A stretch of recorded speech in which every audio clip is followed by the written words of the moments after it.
મારું નામ ચાડમાધવ રાજુભાઈ છે અને હું વલભીપુરનો ગામનો રહેવાસી છું.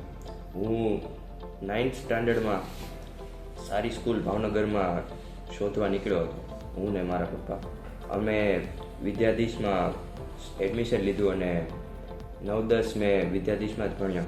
પછી અહીંનું વાતાવરણ અને માહોલ જોતાં મને એમ થયું કે મારે સાયન્સ પણ અહીંયાથી જ કરવું જોઈએ, જેથી મેં 11th-12th પણ અહીંથી જ ભણ્યો છું.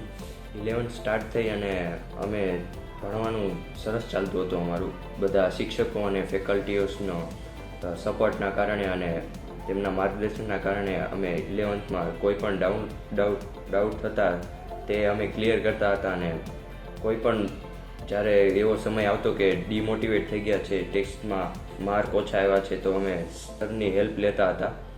અમે કોઈ પણ મુશ્કેલી પડતી તો અમે સરને પૂછતા હતા. એમ જોતાં જ 11th પૂરી થઈ ગઈ, પરંતુ 11th થોડીક વીક હતી મારી, તો શરૂઆતમાં વધારે મેં ધ્યાન દીધું 12thની શરૂઆતમાં 11th ઉપર. પછી 12thમાં બધું રેગ્યુલરલી કરતો હતો હું. સરના ગાઈડન્સથી રેગ્યુલર મટીરિયલ સ્કૂલના જે મેં ફોલો કર્યા. અને 12th એન્ડ થવા આવી, જ્યારે બધું આમ સોર્ટેડ આઉટ હતું, ત્યારે અમે ટેસ્ટ સિરીઝ અમારી ચાલુ થઈ ગઈ હતી 12th પછી. અને ટેસ્ટ સિરીઝમાં અમને ખબર થતી હતી કે કયા સબ્જેક્ટ અમારા સ્ટ્રોંગ છે અને કયા સબ્જેક્ટ અમારા વીક છે.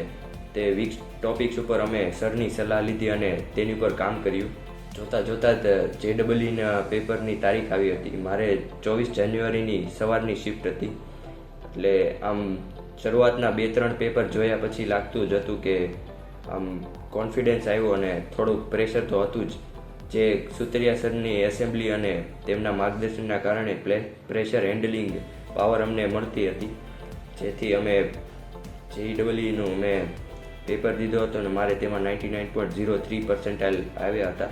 આ મારા રિઝલ્ટનો શ્રેય હું મારા માતા પિતા, ઈશ્વર અને સ્કૂલના ફેકલ્ટીઓસને દેવા માગું છું કે જેમણે મને રેગ્યુલર સપોર્ટ કર્યો અને તેમના માર્ગદર્શન હેઠળ મારે એટલા સારા પર્સન્ટાઇલ આવ્યા. Thank you.